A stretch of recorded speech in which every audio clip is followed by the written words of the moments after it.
अभी हाल ही में देखा जाए तो नए साल के मौके पर आमिर खान अपनी एक्स पत्नी किरण राव और फैमिली के साथ पहुंचे थे सायरा बानो के घर पर उनके हाल चाल को जानने के लिए।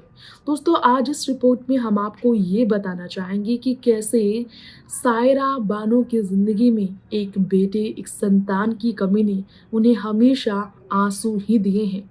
एक समय था जब सायरा बानो प्रेग्नेंट थी। दिलीप साहब की ऑटोबायोग्राफी में इस बारे में ज़िक्र किया गया था कि कैसे सायरा प्रेगनेंसी के 8वें महीने में बीपी के इश्यू की वजह से, ब्लड प्रेशर की इश्यू की वजह से गिर गई थी और उसके बाद उनका मिसकैरेज हुआ।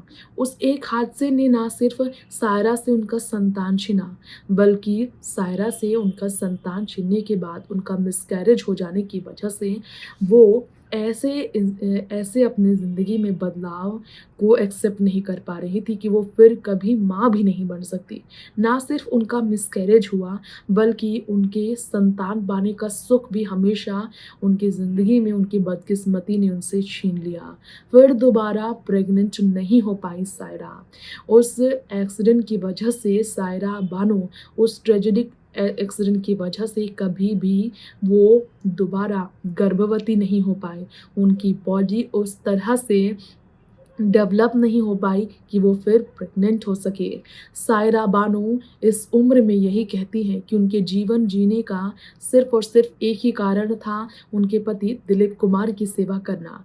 दिलीप साहब के चले जाने के बाद उनके जीवन जीने का कारण ही उनसे ईश्वर ने छीन लिया है, ऊपर वाले ने छीन लिया है। ऐसे में अकेले बंगले में रहकर बुढ़ापे की इस उम्र में वक़्त काटना सायरा के लिए इतना कठिन है कि इसे आप शब्दों से वाक़ई बयाँ नहीं कर सकते। दोस्तों, इस ख़ास रिपोर्ट में इतना ही। तमाम खबरों के लिए देखते रहें नेक्स्ट 9 लाइव। नमस्कार।